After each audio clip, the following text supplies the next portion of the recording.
Bismillahirrahmanirrahim. Al-Qaidatur Rabi'ah ad-dararu yuzalu. Pertemuan yang ketiga nih. Pertemuan yang keempat, yaitu pembahasan tentang ad-dararu yuzalu.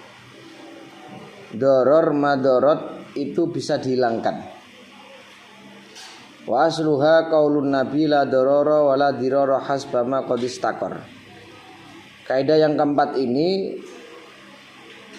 diambilkan dari sabda Rasulullah yang berbunyi la dororo wa la diroro. Ini adalah dasar pembuatan kaidah yang keempat. Nah, ini dasarnya itu.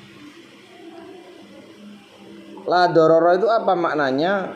Tidak diperkenankan membuat madorot kepada diri sendiri dan tidak boleh membuat kemadorotan kepada orang lain. La dororo wala diroro, tidak boleh ya mendatangkan kemadorotan pada diri sendiri atau kemadorotan pada orang lain. Ya seperti bunuh diri, melukai diri, itu tidak boleh. Apalagi mendatangkan madorot kepada orang lain, ya seperti melukai, membunuh dan seterusnya, tidak boleh. Qalu wa yanbani 'alaiha ma la yuhsaru abwaban fa'il maqala. Ulama mengatakan bahwa kaidah ini memiliki banyak sekali bab yang tidak terhitung. Ya. Wa yanbani 'alaiha ma la yuhsaru abwaban. Jadi kaidah ini memiliki cabang atau bab yang sangat banyak sekali sehingga sampai tidak terhitung ya dari kaidah keempat ini.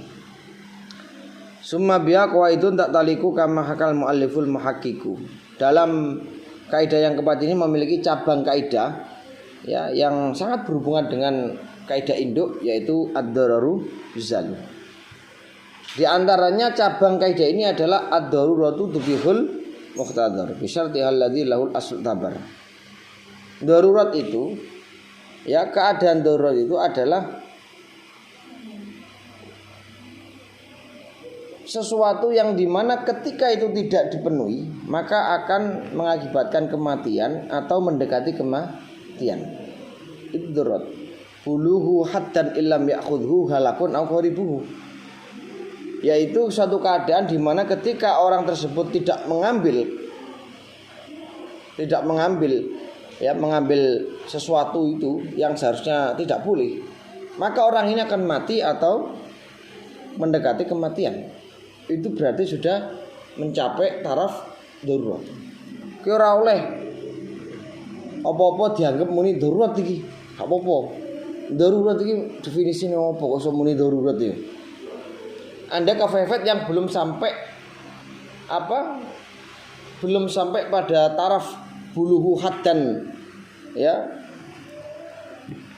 illam ya'khudhu lakun aw qaribuna, enggak bisa dikatakan darurat ya, enggak bisa.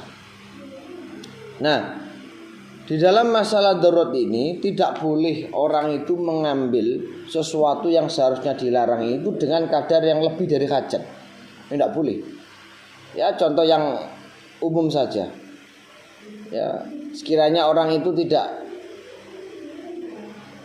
menemukan makanan yang halal kecuali makanan yang haram dan sudah berusaha berikhtiar ke sana kemari tidak mendapatkan, maka dia itu boleh ya memakan makanan yang haram dengan kadar kebutuhan.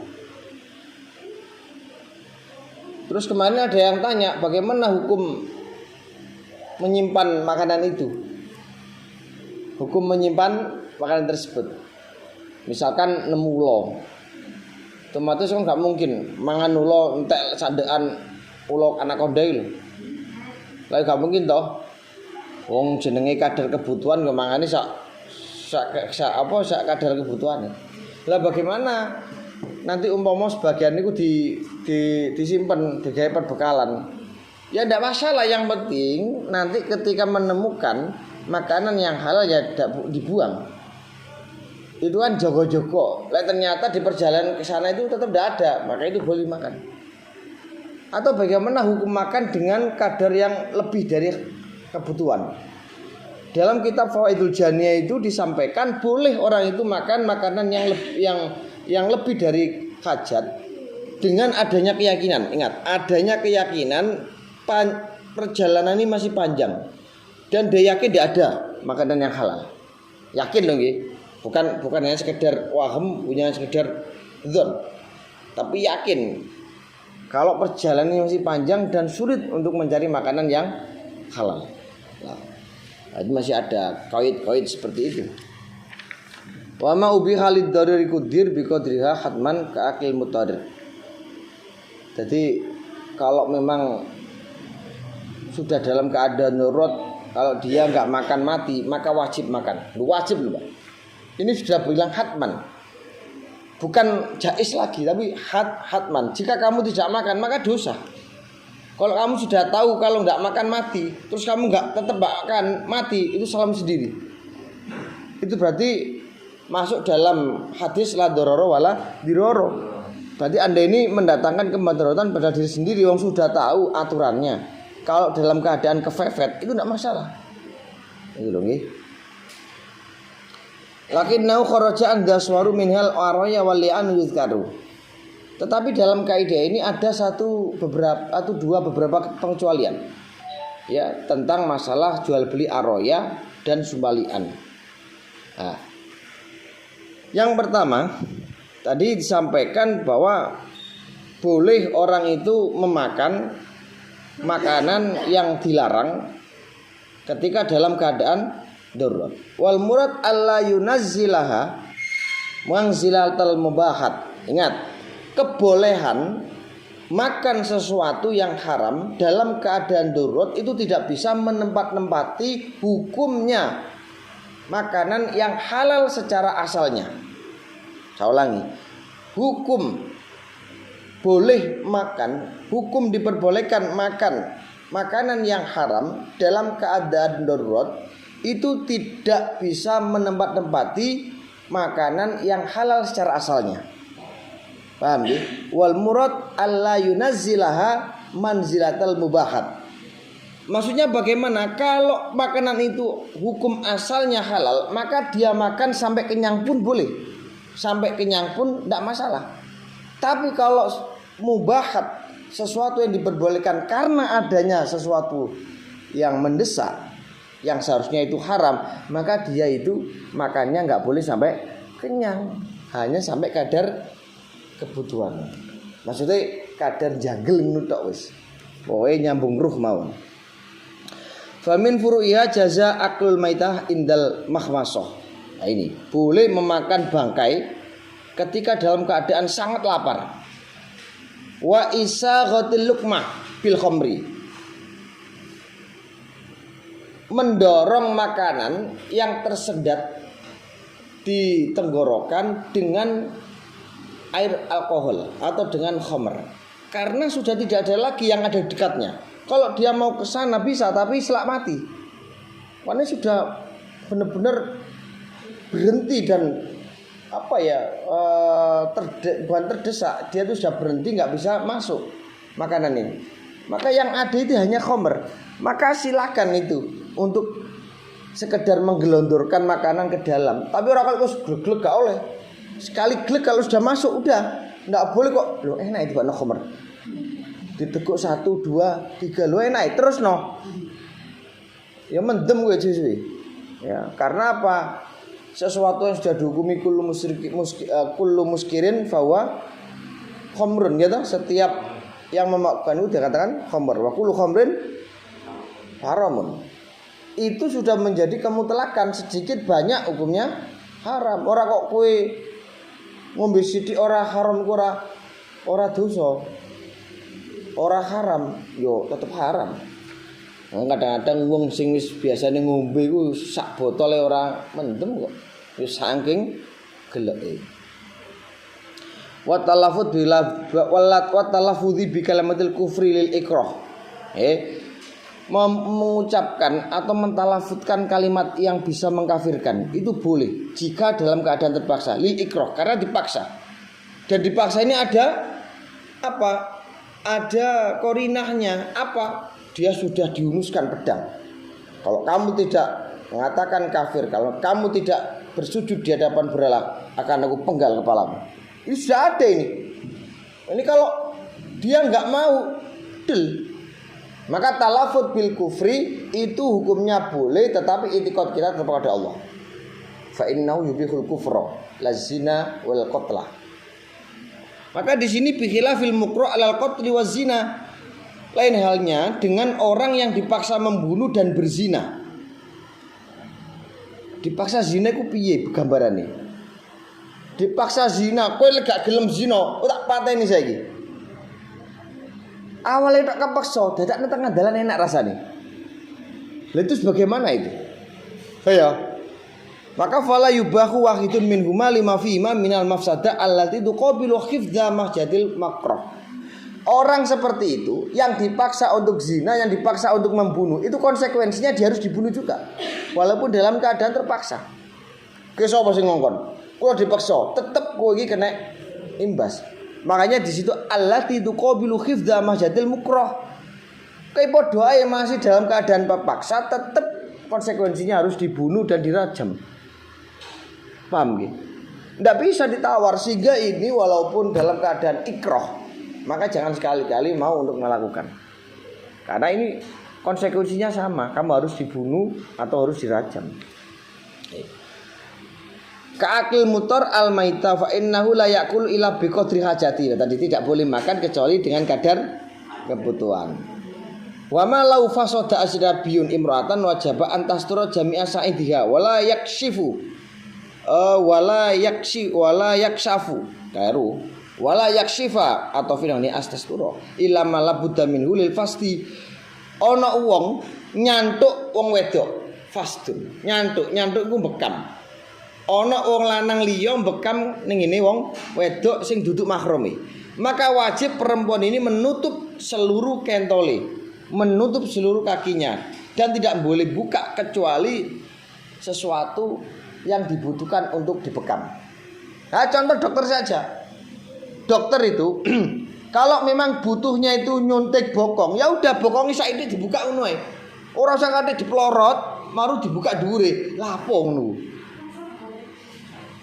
Paham nggih? Berarti malabudha minhu lil fasdi.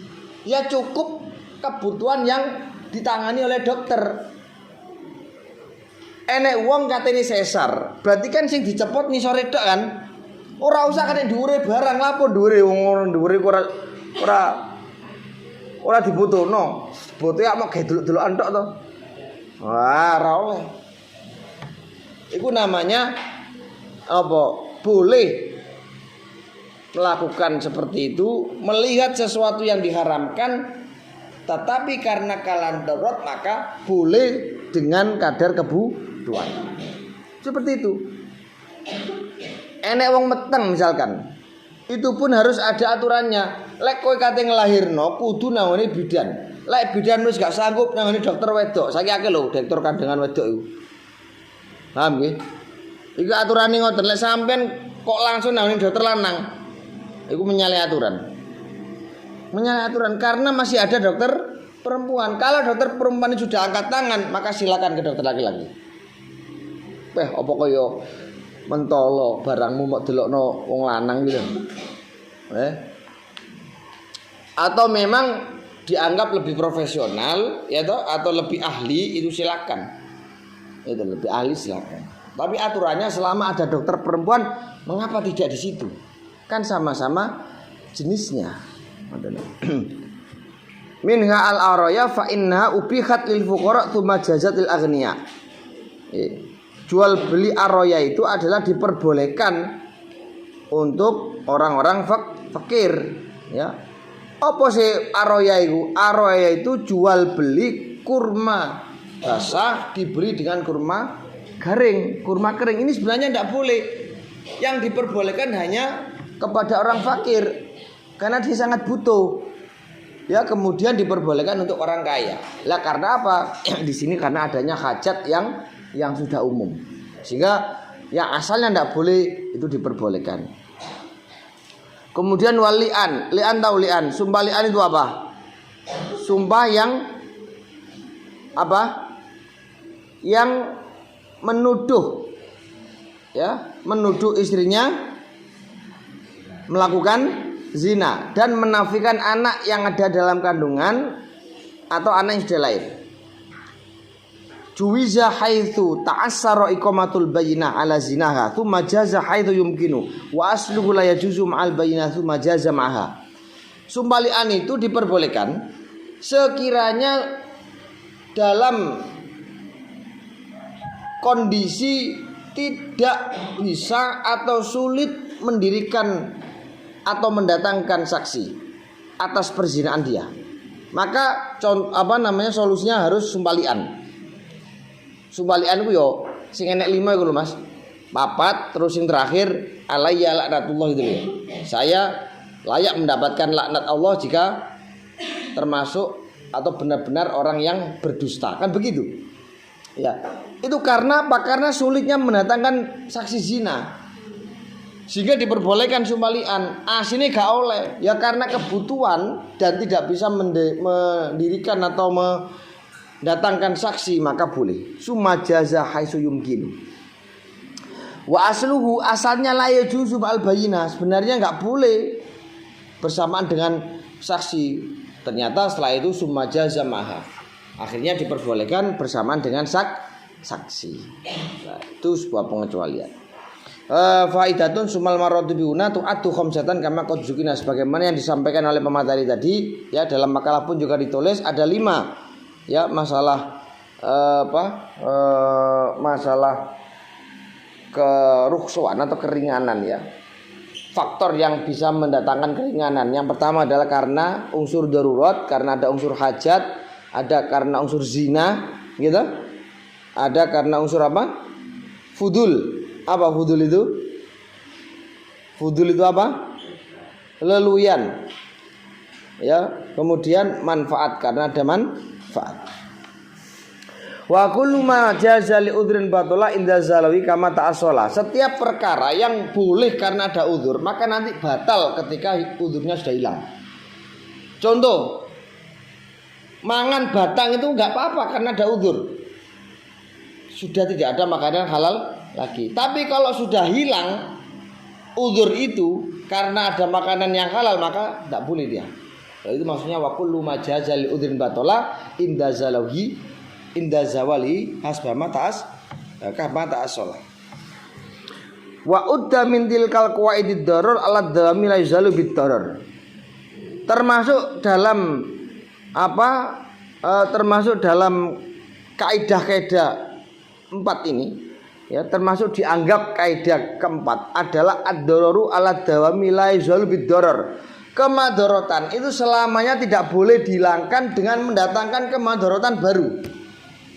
Ya, termasuk dalam kaidah ini atau termasuk dianggap kaidah, termasuk dianggap cabang dari kaidah ini adalah ad-dararu ala dawami la yazalu bid-darar. Kemadharatan itu selamanya tidak boleh dihilangkan dengan mendatangkan kemadharatan yang baru. Itu tidak boleh. Itu tidak boleh. Lah contohnya bagaimana? La yakulu al-muttar ta'ama muttarin akhar. Wong loro iki padha kelaparane, wong loro iki padha butuh mangan. Maka ketika yang satu mendapatkan makanan, maka tidak boleh memberikan makanan yang kepada orang lain yang sedang lapar. Karena kalau dia itu memberikan kepada orang lain berarti mendatangkan ini baru. Paham ya? Ada A dan B, B punya makanan. Anda bisa sama-sama lapar, tidak boleh aku minta kepada B. Karena apa? Ketika dia bisa makan A, B nggak bisa makan. Berarti kan menghilangkan satu madharat tapi mendatangkan madharat baru. Itu tidak boleh. Ya. Wa min halau waqa'a dinarun mahbaratan walam yakhruj illa bikasriha kusirat wa ala sahbi al arsyu. Falau kana bi fi'li sahibil mahbaro fala syai'a. Termasuk contoh seperti tadi, nggak boleh mendatangkan madharat baru. Ada dinar, ya. Dinar itu masuk pada wadah mangsi. Dinar itu masuk ke dalam wadah mangsi. Dan dinar itu tidak bisa keluar kecuali dengan memecah wadah itu. Paham ya? Kusirat, maka nanti caranya harus dipecah. Wa ala sahibi al arsu, dan orang yang memiliki mahbaru tadi harus mengganti rugi. Falau kana bi fi'li sahibil mahbaru fala syai'ah, maka tidak wajib. Misalkan gini, uang saya masuk ke dalam wadah tinta, gitu. Lah, ini nggak bisa kemudian mendatangkan madharat satu, nggak bisa. Ini kan sama halnya mendatangkan madharat kan. Ketika itu saya ngambil ngambil dinar, maka wadah itu harus dipecah. Nggak bisa itu. Otomatis apa? Nggak boleh mendatangkan anu baru. Saya ulangi ya. Ketika saya mengambil dinar, tidak bisa kecuali dengan dipecah. Berarti kalau saya pecah mendatangkan madharat baru kan?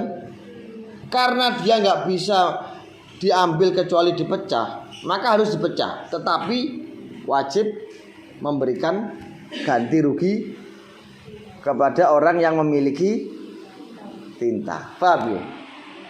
Yang penting nggak boleh mendatangkan madharat baru, harus tambal. Wa ala sahibi al arsu. Sing duwene dhuwit ya kudu ngijoli. Pokoknya nggak boleh mendatangkan madharat baru, nggak boleh. Lakin khususnya mahmayuk ini fardu a'dhama darran faftoni fa innahu yartakibul ladzi yakhif kadzaka fil mafsadani qad usif. Lah sekarang begini, ketika dihadapkan dua masalah yang sama-sama madharat, wis gampangane kowe dikongkon milih pemimpin. Pemimpin iki bejat kabeh. Pemimpin iki rusak kabeh. Pemimpin iki gak ono sing layak. Kon milih presiden loro, aku gak nyindir presiden kuwi lho. Pokoke iki nyontokno presiden ngono. Nontok mok tafsirno berarti anu nggih Prabowo ambek iku rusak karo mboten. Kula iki mboten bahas kuwi. Contone enek calon presiden dua kubu. Ya. Di Indonesia atau di mana punya presiden dua kubu. Anda disuruh milih, tahu dua-dua ini pencoleng karo-karo nih. Dua-dua ini perusak dua-duanya. Dua-dua ini gak layak jadi pimpinan. Tapi karena ini sudah dilegalkan, sudah di ACC dan sudah diterbitkan paslon-paslon yang layak, paslon-paslon yang bisa masuk untuk pemilu, maka kita nggak boleh untuk lah. Kita sebagai rakyat yang wajib memilih itu, maka harus memilih mafsadah yang paling ringan. Ya, fa innahu yartakibul ladzi yakhif kadzaka mafsadah ini kadzaka fil mafsadati qad usif.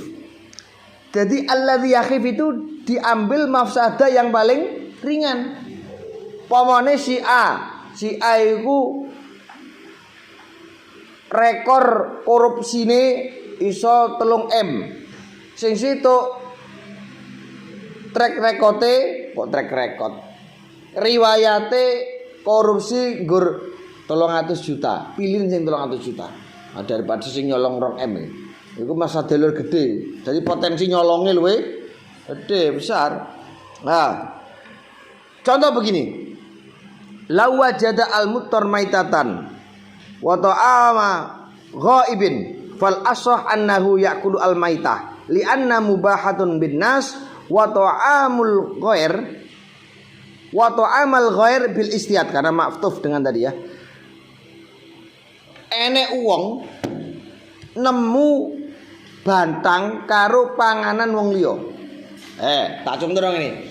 Ana wong iki dalam keadaan lapar, dalam keadaan terpaksa. Iku nemu loro. Siji batang, siji makanan halal tapi nggone wong liya. Ayo milih sing ndi ya, Mbak? Milih batang ta milih barang halal tapi nggone wong liya? Batang. Kenapa alasannya? Apa alasannya? Kok mangan batang? Ya.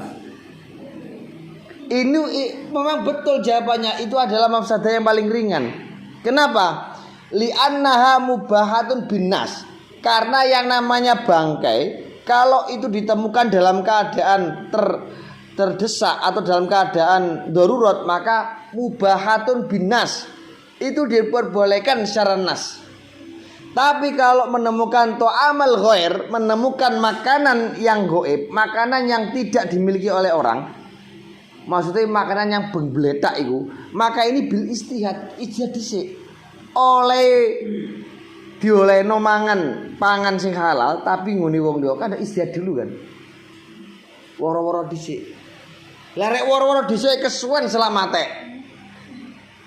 Paham nggih? Maka yang diambil adalah bangkai. Wa minhu malau ahatu al-kufar bil muslimin wala muqawamata bihim jaza daf'ul mal ilaihim. Seandainya ada orang kafir yang meliputi orang-orang muslim dan mereka tidak bisa membandingi daripada orang muslim, jaza daf'ul mal ilaihim, maka boleh untuk menyerahkan harta kepada orang kafir. Ya. Ngomong ini Pak, sampai ini dikepung wong kafir, jumlah zaman mek 100, jumlah wong kafir 1000. Ayo, iki kan ada dua mafsadah.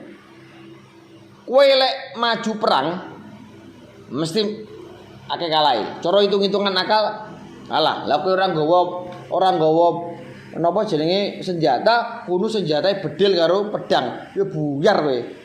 Ora usah ngenteni sak jam matek kabeh. Engko rek awake dhewe nyerano dhuwit, ya mafsadah maneh. Soale apa?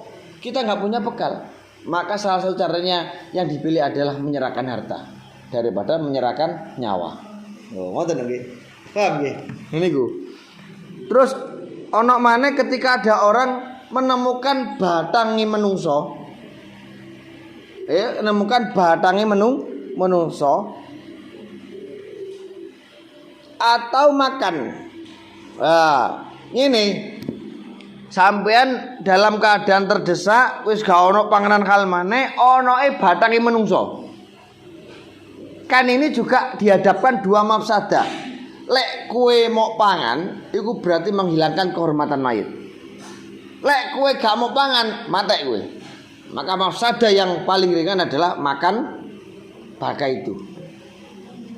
Makan. Karena li'annal mafsadah fi akli lahmil insan aqallu minal mafsadah fi quwwati hayatil insan. Karena memakan bangkainya manusia itu mafsadahnya lebih sedikit daripada membiarkan bangkai yang tidak dimakan. Karena mafsadah kehilangan kehormatan mayit dengan kehilangan nyawa. Mana yang lebih berat? Yo kan yang coro mafsadah yang lebih berat yo kehilangan nyawa. Berarti mafsadah yang lebih ringan di kehilangan kehormatan mayit. Nus mati ya lho rapopo. Ini kalau dalam keadaan terdesak. Nah ini kemudian sebelum kita nanti melangkah ke kaidah kelima al-adatul muhakamah, yang terakhir tadi yang saya singgung tadi tentang ammah dan khos itu ya. Ya, al-hajatu tunazzalu manzilatad darurah amatan kanat khosatan. Sekarang ada cabang kaidah lagi yang namanya darul mafasid muqaddamun ala jalbil masalih. Menolak bahaya itu lebih didahulukan daripada menarik kemaslahatan. Warajjahu dar al mafasid ala jalbil masalih kama ta'assalah. Fa haitsuma maslahatun ma mafsadah fa arada quddimat daf'ul mafsadah. Kalau nanti ada kemaslahatan dan kemadharatan itu saling tarik ulur, saling bertentangan, maka dahulukan quddimat daf'al mafsadah. Quddimat daf'ul mafsadah. Contohnya apa? Contohnya begini. Ada orang laki-laki menemani orang menemani orang yang sedang sakaratul maut. orang yang sedang mengalami nas'ur ruh pas dalam keadaan Jumat, sholat Jumat. Nah, ada dua ini yang bertentangan antara menolak bahaya dan menarik kemaslahatan. Lek wong iki belani sholat Jumat, berarti dia itu mencari kemaslahatan. Tapi kalau dia itu menemani orang yang sedang sakaratul maut, berarti dia ini menolak bahaya. Loh, bahayanya di mana? Loh, sampean gak ero wong nazak sakaratul maut, wong sing imane gak patek kuat, wong sing imane ora patek tebal, iku bahaya iku. Enek wong sakaratul maut, setan ku kemrutuk. Wong sakaratul maut ku lek ning ngene kitab Daqaiqul Akbar. Kemering, ngwelak, ngongsro. Lah setan ku moro nggawa banyu. Kon gelem ah ngombe iki? Ya gelem. Iskini ombenono aku. Tak ombene tapi syarat siji. Bilang Isa ibnullah. Bilang Isa adalah putranya Allah. Iku lek gak kuat imane bar kowe. Mangane gunane ditancani ku ben iso nuntun kalimat Allah, Allah, Allah. Iku namanya darul mafasid muqaddamun ala jalbil masaleh. Paham nggih? Nah, ana maneh al mubalaghah fil matmadha wal istinsyak masnunatun wa tuqra li shaim. Ya. Banget-bangetake kekemu. Anda berkumur itu sunnah nopo makruh? Sunnah wudu toh. Tapi ketika sudah tergelincirnya matahari bagi orang yang puasa, maka yang dipilih jangan berkumur. Berkumur itu sunnah, berarti mencari kemaslahatan, menambah pahala. Tapi di sisi lain ada bahaya. Soporo saidik mlebu nang ngene gorokan. Ini kan membahayakan puasanya. Maka dalam hal ini yang dipilih adalah quddimadaful mafsadah. Ya, daripada nanti puasanya batal, mending enggak pakai kumur. Sehingga ahli fikih menghukumi madmadah wal insisak fi waqti zawal hukumnya makruh, walaupun makruhnya makruh tanzih. Karena makruh dari dua, ada makruh tahrim, ada makruh tanzih. Kalau makruh tanzih itu kemakruhan yang dilakukan yang iktidoknya dampaknya tidak haram. Tapi kalau makruh tahrim, kemakruhan yang jika dilakukan dampaknya itu haram. Contohnya apa? Sholat setelah sholat asar, sholat setelah sholat subuh, itu pun dikoyiti, yaitu melakukan sholat sunnah yang sababul mutakhir. Kalau sababul mutakodim tidak apa-apa, sholat setelah asar, sholat setelah subuh. Apa sababul mutakodim itu? Sholatnya orang karena adanya sebab yang mendahului. Contohnya sholat jenazah, boleh walaupun dilakukan setelah asar, karena sholat jenazah itu termasuk sholat sababul mutakodim. Sholat ketika ada sebab yang mendahului. Goro-goro enek jenazah oleh sholat, goro-goro ono gerono sholat. Lho ngoten iki. Sampeyan gak oleh suudzon enek wong mari asar langsung sholat, mari subuh sholat. Ya krono sampean ahli fikih nyaran-nyaran haram mbak, gak boleh, makruh tahrim. Jare wong alim, wala cung kowe ngaji cek berang tahun semune haram e. Kowe ngerti sing tak lakoni iki salat apa? Ya kisinan dhewe sampean. Nggih. Wa minha idza talata diramun halalun bidirami haramin wajaba istinabuha daf'an limafsadil haram. Ketika terjadi uang halal dan haram bercampur, maka kewajiban kita adalah untuk menjauhi, untuk apa? Menolak adanya mafsadah haram. Ha iki angen-angenan dhewe. Enek dhuwit campur haram karo halal. Wajaba istinabuha daf'an limafsadatil haram. Lah nek dhuwit campuran hal haram la iso didawi. Yo rek pas halal sing mau oleh, gak pas haram. Lho, ngoten lho. Wa kamasru'iyatil takhalluf anil jam'a wal jum'ah bisa babil marad wal khauf. Ya padha wong salat nang masjid, salat Jumat dalam keadaan sakit.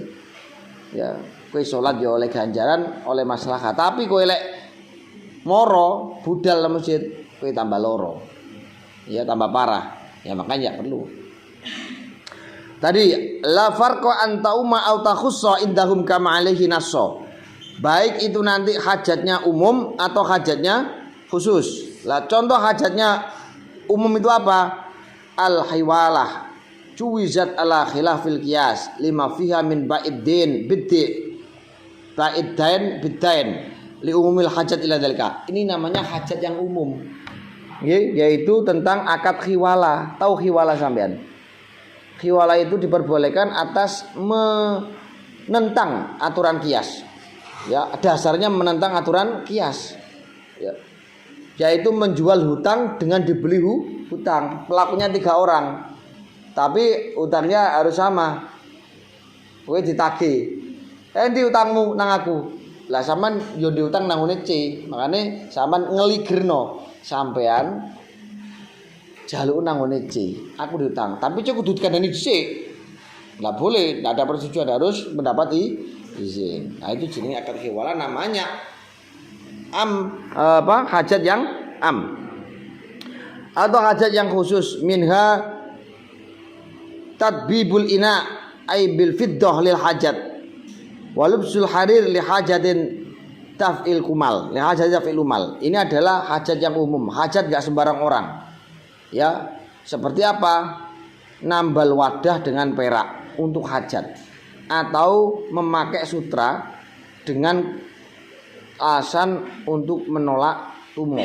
Menolak tumo. Tumo itu gak wani mbak ambek pakaian sutra. Hajat kan khusus. Kanggo napa? Nolak kutu. Gitu. Kan bukan hajat umum, kan gak semua orang. Gitu. Lah itu namanya hajatul khas. Sampun? Ada yang tanyakan lagi? Sudah ada. Pun. Wallahu alam shawab. Al-Fatihah.